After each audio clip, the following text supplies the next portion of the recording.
Why smart people feel directionless.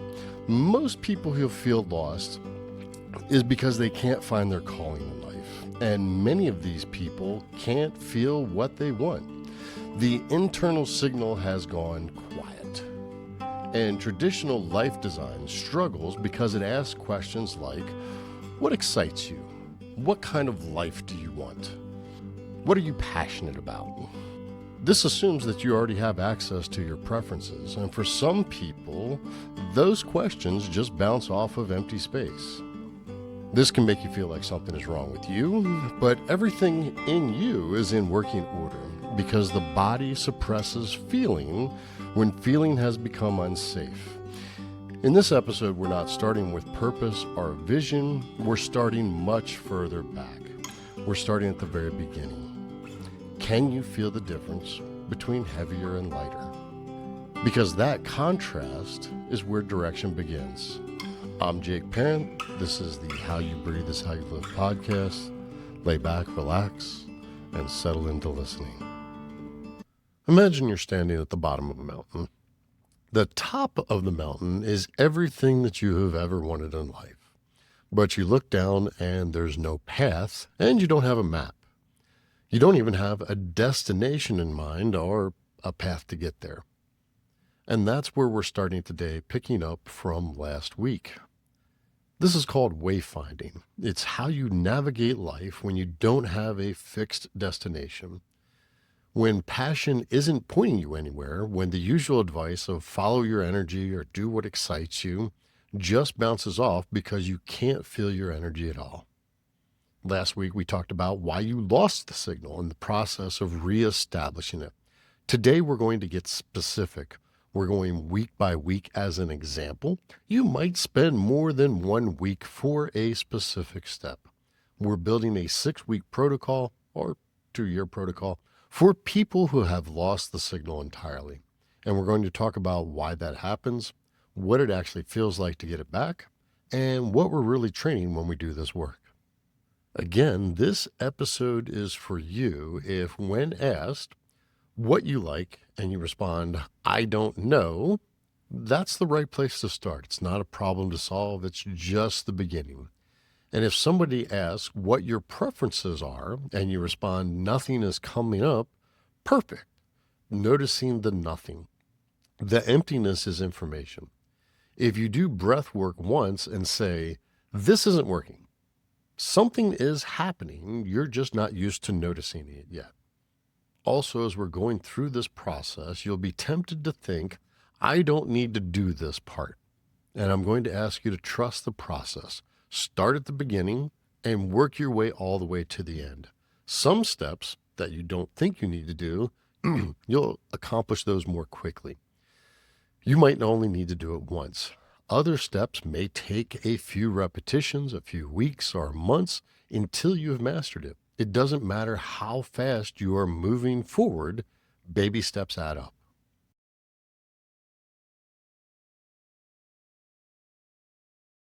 Last week, we talked about what are the reasons that the signal goes dark. Why can't you detect your preferences? The body doesn't go numb for no reason. There are 5 things that we cover that tend to kill that signal about what it is you prefer in life. The first is emotional numbness, that you freeze or flatline, that nothing feels exciting. The body suppresses feeling when feeling has been made unsafe. It's a protective measure. It's like a fuse or a breaker in an electrical system that pops and then you're not getting signal anymore. Fear of choosing. If something does come up, you shut it down. The most common questions that I hear from people that have this tendency is, what if this is a waste of time? What if it doesn't work? What if I fail? This creates the illusion of not knowing instead of being able to just have tiny experiments in your life. Identity collapse. You may not have ever been allowed to form an independent identity. And when the role you built for your life around you disappears, the career, the relationship, the version of yourself that made sense, there's nothing left to want things on behalf of. Your dream has died and there's no new dream yet. You don't know who's doing the wanting. You may also suffer from shame, which is a fear of being seen or a fear of worthiness. And deep shame leads you to believe that what I want doesn't matter. Other people don't get what they want, so why should I get what I want either? And then there's over-intellectualization. You aren't thinking when you discover a new song that you like. It isn't the thought and analytical process that makes you think, I like this song. It moves something within you. The thinking about why it's a good song happens after the fact. So trying to intellectualize about what you would prefer in life or do an analysis of what you would prefer in life isn't really going to get you anywhere. So the real goal of this work, here's what traditional life design misses. And I am a huge believer and proponent of traditional life design. I've done a lot of this work with other people. I think it's an outstanding process, but the process starts a little too far in for some people to be able to take advantage of appropriately. It assumes that you have access to your preferences. It assumes that when asked, what do you want in your life to look like, that you can answer that question. Do you like to work inside or do you like to work outside? I don't know. As someone who has coached people on life design, I was incredibly stymied when I asked people that question, and they were like, I don't know. I'm like, well, I don't know where we go from here. And it's okay that you can't answer that question, at least not yet. That's what last week's episode and this week's episode are going to be all about, is how do we answer that question of what do I like? So with that said, we aren't starting with what do you want? We start much further back. We start with, can you feel the difference between this and that? That's the foundational skill, not passion, not purpose, not fulfillment, just contrast. And contrast is just the ability to notice the difference between things. Is this heavier or lighter? Is this darker or lighter? Is this louder or softer? That's the path forward. That we are going to regulate and then restore. And then after we're restored feeling, we're going to detect and then choose, trust, and desire. Even more simply, we're going to feel, notice, and choose. That's it. That's the whole arc. 6 weeks to go from numb to direction. As I go through this process, I'm going to label it week 1 through week 6 in the imaginary scenario that you're able to do all of this work in 6 weeks, that you'll do each session, you'll do one breathwork session, you'll nail it, and you'll move on. That's probably unrealistic. Your starting point is your starting point, and grass grows at the rate grass grows. We used to say that in the South, that you can water grass, you can fertilize it, you can do all the things that you want to do, but it grows at the rate it grows. It doesn't matter what encouragement you give it. It may grow greener, it may grow lusher, it may be a little bit more dry, but it's going to grow at the rate that it grows. And in Josh's example last week, if we are doing fractional calculus to determine burst capacity and supercapacitors, and you can't add fractions, we aren't going to get there from here. So we are starting at the very beginning and going step by step until the end. And I'm going to ask you again, don't skip any of the steps. Just because you think that step is easy or that you've got it nailed, if it is easy for you and you have it nailed, you can go ahead and take that step. I know in my journey, there are times where I thought I had healed something or developed or grown past a certain point, and then I did a meditation or a breath work on that topic, and it turned out I still had work to do there. So your mileage may vary. I hope when you get to that step that you think is easy, that it still is. And speed and intensity are not what we're after here. What we are looking for is ease and grace. Forcing things is exactly what created the numbness in the first place, so we're not going to force our way out of this. The sequence inside each week follows our framework of intention, breathe, feel, transform, but in these early weeks, we're almost entirely focused on breathe and feel. The intention is going to be gentle, and the transform, we're really not going to be worried about. That'll come later on its own. We don't need to push it. So now we're going to begin the 6 week, 6 month, 2 year protocol. You're going to complete this at your leisure, but just for naming conventions, I am going to call it week 1. Week 1 is the permission to feel nothing, that everything inside you is in perfect order and is just waiting to be accessed. The entire job of week 1 is we're not trying to fix anything because there is nothing to fix. Numbness is a protection that the body went quiet because quiet was the right move at some point, and we're not going to override that. We're just going to sit with it. So in week 1, the breath work is going to be gentle. There's no intensity. There's no pushing. The cue is simple. Stay with whatever is there. If what's there is nothing, then stay with nothing. The intention isn't, I feel amazing or I'm ready to change. It's quieter than that. It's, I trust what is happening beneath the surface. Let me repeat that again. The first intention would be, I trust what is happening beneath the surface.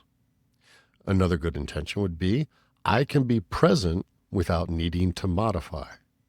One of the cues that I give frequently and repeatedly during breath work is when we are observing our breath, that we're trying to observe our breath and witness it without changing it or modifying it. That the most difficult thing that we can do in life is to watch something without having the desire to change it. And we start that difficult task with our breath, of just looking at our breath and going, yes, there it is. Look, it's shallow, it's in my chest, it's tight, and I'm just going to watch that. I'm not going to change it because that's not how I breathe. I'm just going to witness it for now. We are going to modify that later as we go through the guided breath.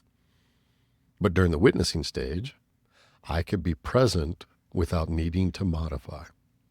At the end of breath work, when we're sharing, the prompt isn't what did you feel, it's what did you notice.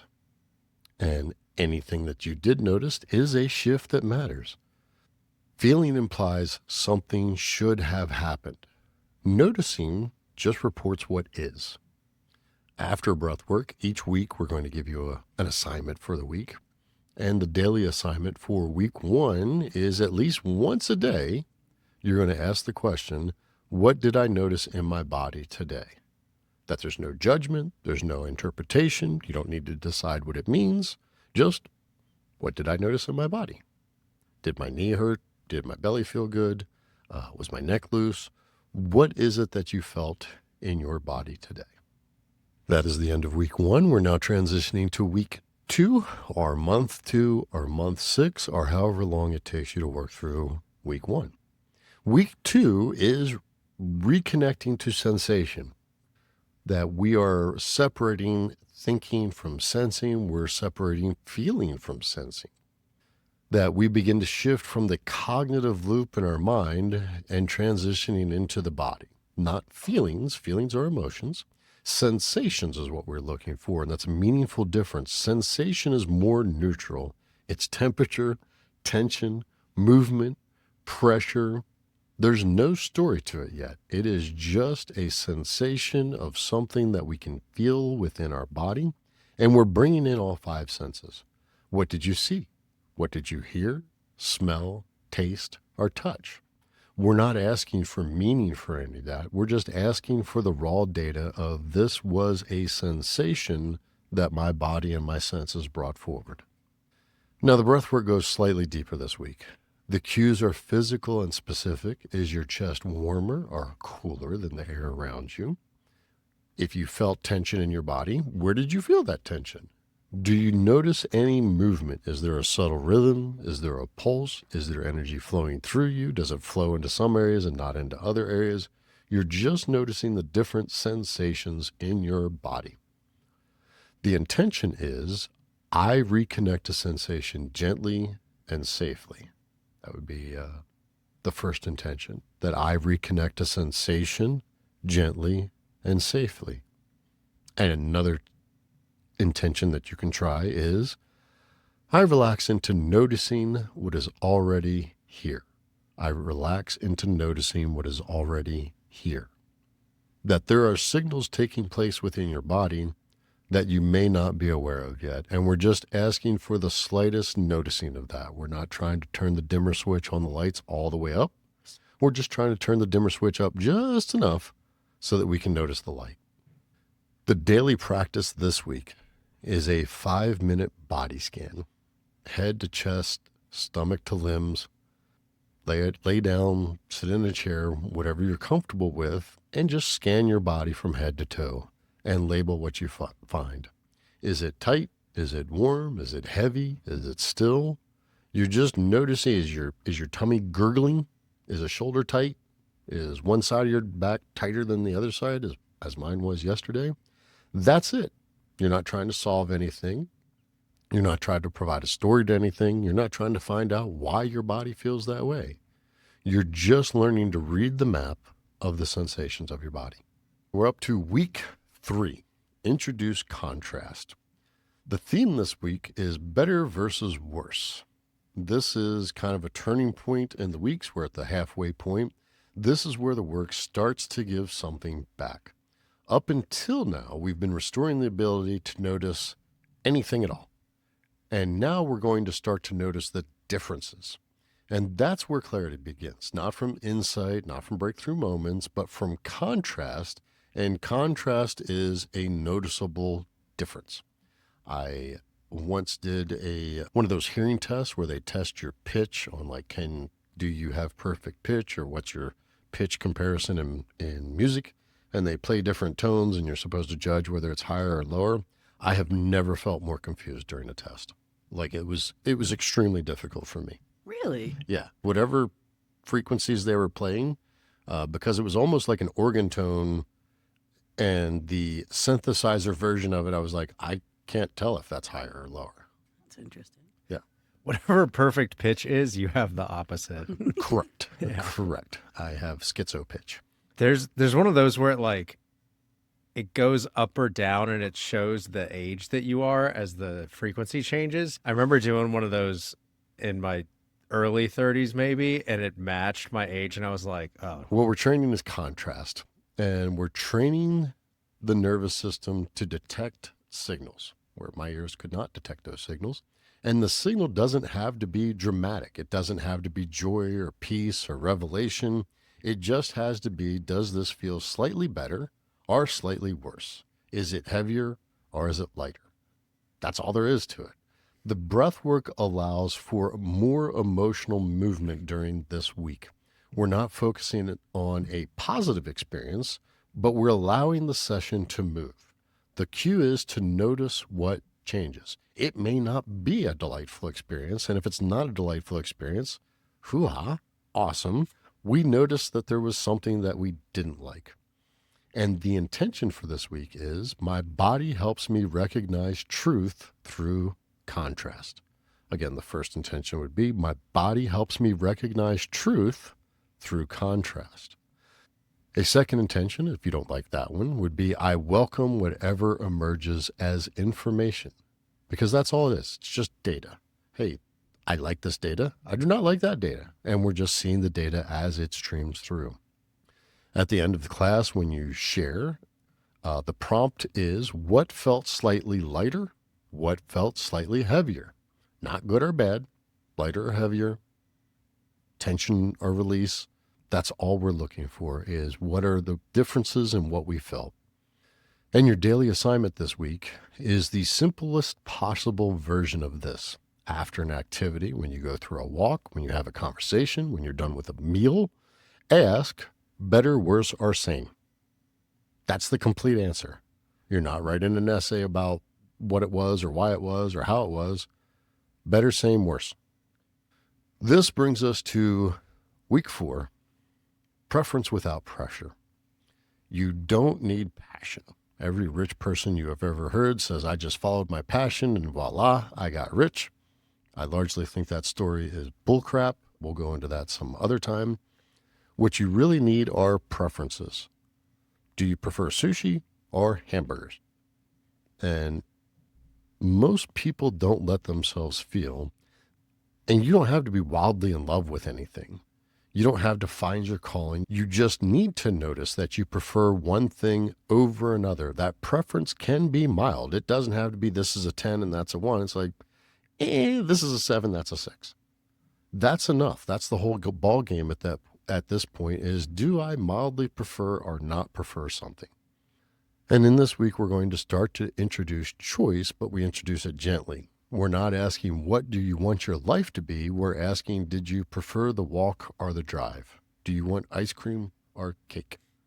That breath work is also going to go a little bit further this week.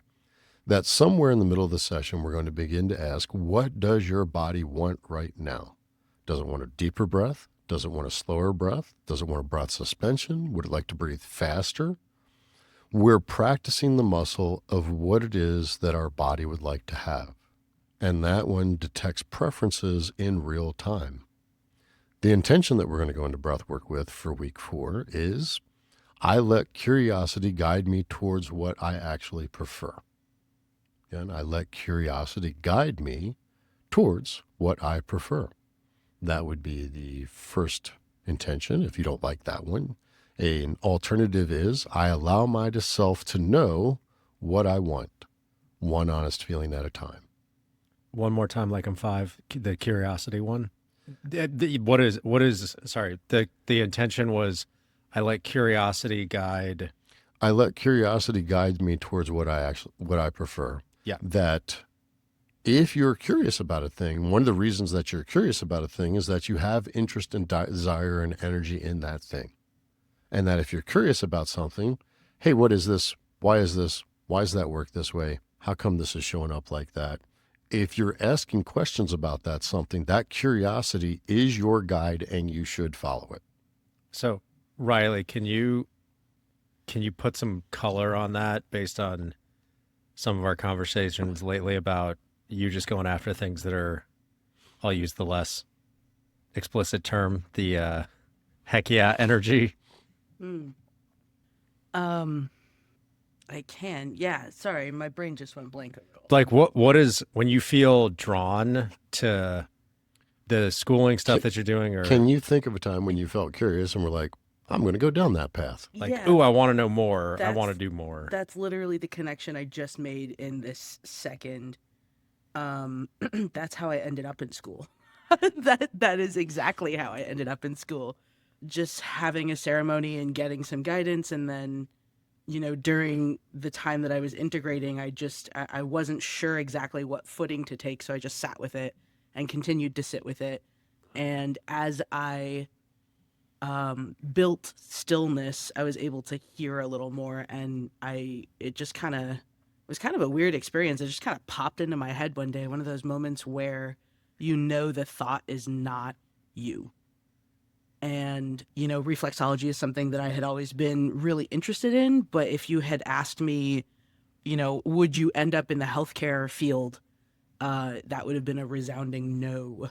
So the idea to go to school for it had never really crossed my mind. And then in that moment, it just felt right. And I had always been curious and very interested in it. And so when I got to school, that's kind of where the alignment started happening. So very... kind of a realization that's hit me in the face like right now. I don't know if that's what you wanted. Yeah. Yeah. I was trying to get sometimes the words are just words and they're not real for people listening. Yeah. And so putting an example behind what curiosity feels like, I felt was important in that moment. 'Cause it sounds kind of abstract. The intentions are once you can put an example to it, it's very obvious, but without the example, it can be hard to place, I think. No, you're right. It is incredibly abstract because I didn't understand it until I was going through it. It's one of those things that I understand conceptually, but it doesn't fully integrate. Yeah. If you don't know what wonder is, I don't know how to tell you. Yeah. Yeah. I can't explain. I'm wondering about this. That's kind of, I think, the source of my... And that's one of the reasons this is like, if somebody is at week 4 and they're like, what is this curiosity thing? It's like, well, don't worry about that till you get to week 4. Right. You're at week 1. This is not the sensation that you're looking for yet. These are not the droids you're looking for. Yeah. I think part of my befuddlement of all this is I'm so familiar with curiosity, and it is such a motivating thing for me that I've spent a lot of time with that feeling, and I can describe what curiosity feels like for me in so many words. Like, literally, I have lots of feelings of curiosity, and so but they all require some amount of recognizing, I want to know how that thing works, or I want to know how those pieces fit together, or that's new to me. I want to go explore that because I don't know anything about it. Most of my curiosity revolves around looking at a situation and going, how did this happen? How did we get there? What how, is, how did we get here, and who needs to be informed? why is there a motorcycle stuck on top of the stoplight?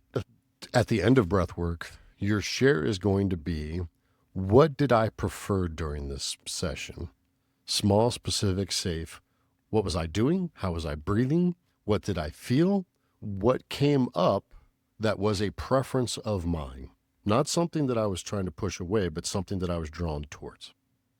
And the weekly assignment includes micro experiments. This is where we're going to start talking about micro experiments. We talked about that vaguely last week.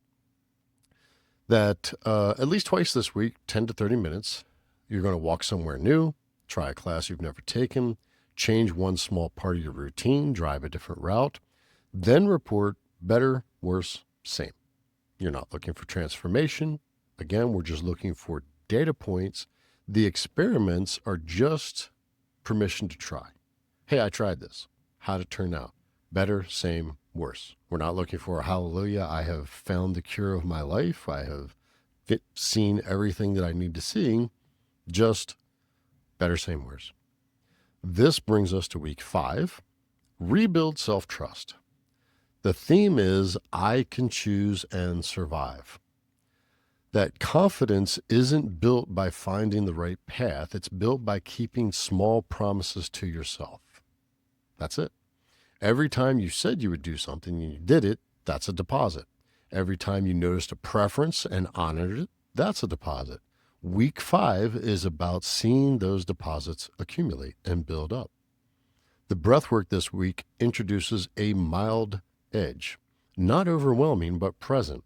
We're practicing the skill of staying with discomfort rather than escaping it, because choosing involves risk, and the body needs to know that it can tolerate some level of risk. I'm not asking you to go skydiving or base jumping or anything extreme. We're just making small choices that are mildly uncomfortable and noticing how we do.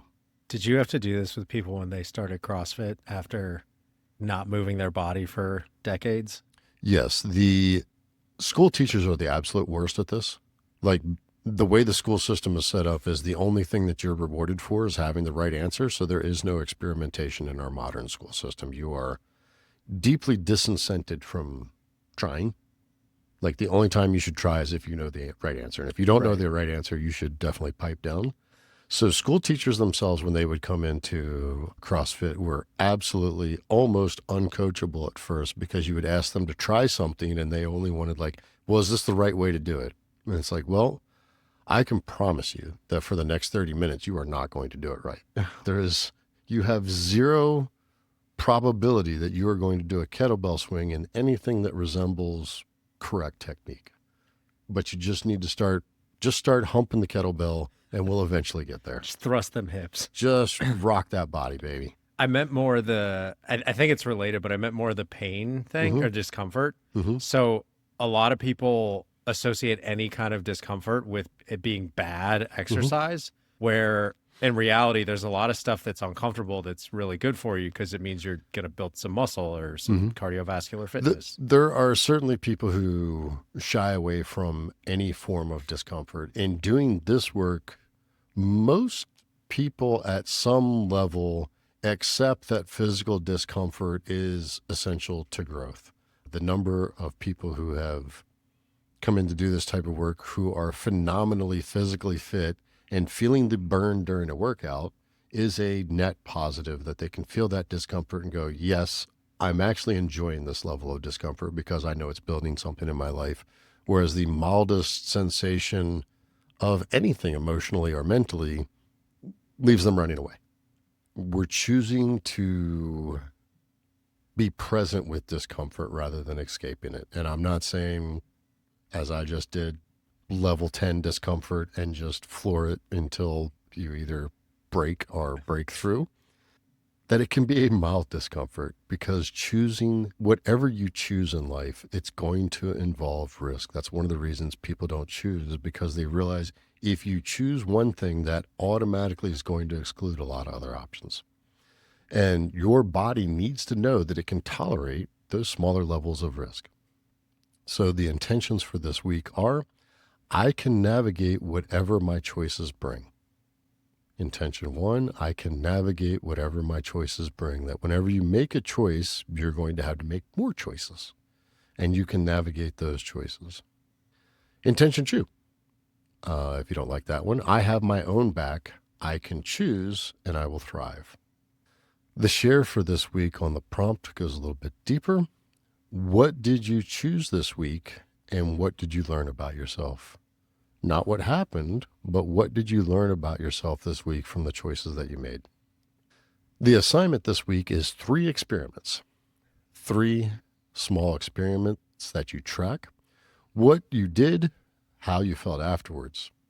It's the whole practice. You're building evidence. I tried something. Here's how I felt afterwards. Week 6, our final week, is the emergence of direction. That direction reveals itself. By week 6, we stop looking for direction and start noticing that it's been forming all along. Now, this is an important way to frame this, that you don't find your path, you notice it emerging before you. That as you look back over the 5 weeks of micro experiments and sensations, and you ask, what patterns am I seeing? Where did I consistently feel lighter? What kept pulling me back? What did I find myself thinking about even when I wasn't trying to? The breath work this week carries you into a future-oriented prompt. What do I want more of in my life? But we hold it as a felt question, not as a thought. We don't analyze it. We breathe and see what the body answers. And when we ask that question, even at this stage, nothing may emerge. That as we do a guided prompt and breath work, sometimes nothing emerges, and that's okay. That it's like, hey, there's an answer, but not yet. The intention this week is clarity unfolds through movement. Again, clarity unfolds through movement. That as you take steps forward, the next steps becomes more clear. I like to think of it as like the Billie Jean dance floor. That as you step on one brick, the next brick lights up. But you're not going to see the one after that until you step in the one immediately in front of you. You have to step on that one first, and then the next step will light up. To reinforce that, the second intention would be, I notice what life is trying to show me. I don't need the full map to recognize the next step. I notice what life is trying to show me. I don't need the full map to recognize the next step.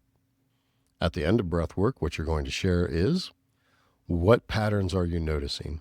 Where's your energy? Where's your curiosity? Where's your engagement? Where have they shown up, even if it's faintly?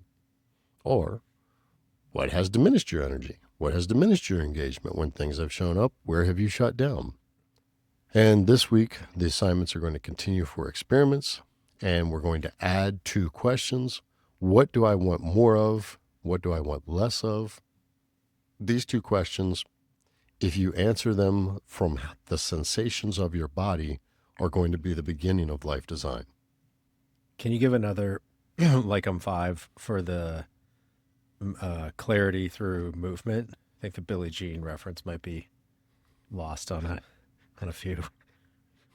This generation hasn't watched the Michael Jackson movie just came out, so everybody should have seen the Billie Jean video. You might have caught a few, but I guess a more universal analogy would be, when you're walking into the fog, you can only see so far into the fog, but every time you step deeper into the fog, more of it opens up. That as you step forward, what was previously blind to you now opens up. You can still only see so far ahead, but because you've made that movement forward, now you can see a greater degree of what is ahead. Yeah. Maybe even a simpler version is, if you want a promotion or you want to go to a prestigious school or something, you kind of have to go do that thing to find out the next level of information for whatever. Like you got to be willing to do stuff to get information or to have things be revealed to you. And if you need to know the whole path, that's just not going to work in a lot of cases. Two of the analogies that I use that you're probably not going to like either of them. One is you have to take your foot off of first base if you're going to steal second base. That I see many people trying to overanalyze in their life, and what they're trying to do is figure out, how can I steal second base without taking my foot off of first base? It's like, well, you can't. Just take your foot off the base and go for it. I really like that analogy. Why do you think I wouldn't like that? I don't know. I thought maybe it would be too obtuse, and you're like, that's not good enough. And the second one, how dare you, is you have to put the log on the fire before you get the heat. That everybody goes, once I get the reward, once I know that I'm going to get the job and do the promotion and get the promotion, then I'll do the work. Well, that's not how that works at all. When I know that I'm going to get customers from this for sure, then I'll run the advertisement. No, sir, that's not how any of this works. Yeah, I like those both. The log one, like you got to sacrifice the log before you'll get heat from the fire. Yeah. So what is it we're actually building here? Week 1 and 2, you're regulating your nervous system and restoring body awareness. You're just rebuilding the hardware. We're taking a breaker switch and flipping it back on. That's what we're doing.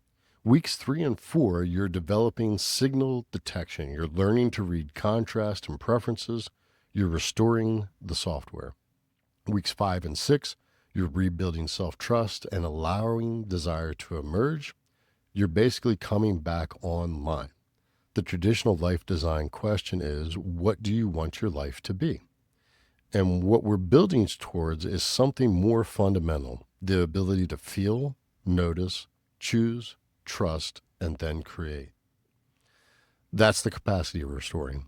Ideally, we'd like to get to create, but we can't just start at the creation phase. And once it's restored, the traditional tools begin to work. Purpose, life vision, direction, goals, they all become available, but you can't get there by starting there. So here's what this is really all about to me. You are completely and totally unique. You are biologically, mathematically, DNA unrepeatable. There has never been and will never be another arrangement of DNA quite like yours. I'm not being poetic about that. That's just a fact of life. And inside that uniqueness, there are inclinations, preferences, a particular way of seeing and caring and being drawn towards things. Those inclinations are yours and yours alone. They belong to no one else. Your favorite color is your favorite color. And whatever story you tell me about why it's your favorite color, you liked that color before the story existed. But most of us had that trained out of us by peers, parents, schools, jobs, churches. The message delivered to us in 1,000 different ways is be consistent, be predictable, be just like everybody else. And if you're just like everybody else, you can be replaceable. You're a cog in the machine. Because if you're replaceable, you're safe. You won't be threatening. You won't make anyone uncomfortable. Being replaceable makes everyone else feel safe. Being irreplaceable makes you feel safe. When you were kids, the traits that got you into trouble, the need for deep solitude, the compulsive questioning, the strange obsession that no one else shared, those aren't liabilities. Those are the raw materials of greatness.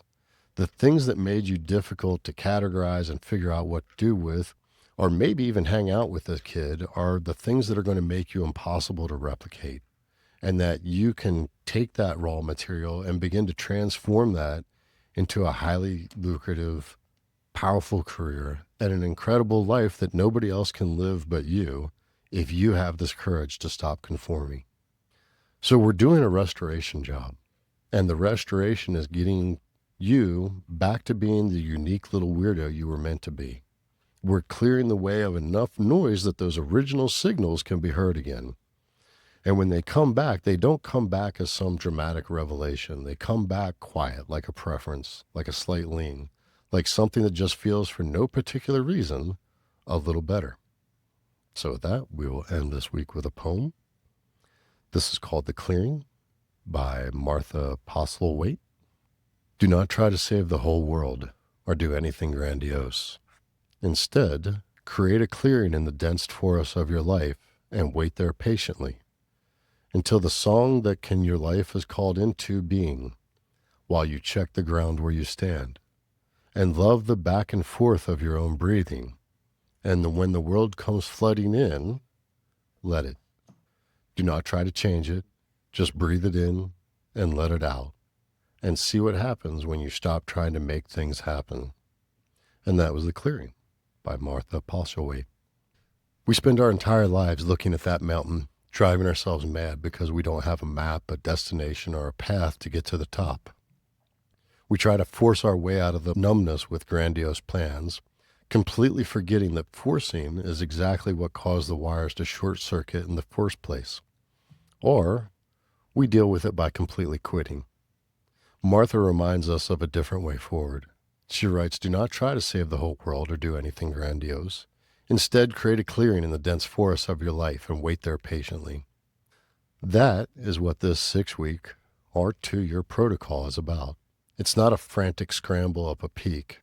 It's checking the ground where you stand. It's giving yourself permission in week 1 to feel absolutely nothing and to stop trying to make things happen and to simply love the in and out of your own breathing. When you clear away the noise of who the world told you to be, you stop being a predictable, replaceable byproduct of patterns that were never yours. You give the little seed of your true preferences room to take root. You don't need the full map to recognize the next step. You just need to create a clearing, trust the rhythm, and see what happens. How you breathe is how you live, and when you change your breath, you change who you are. Just notice your next breath.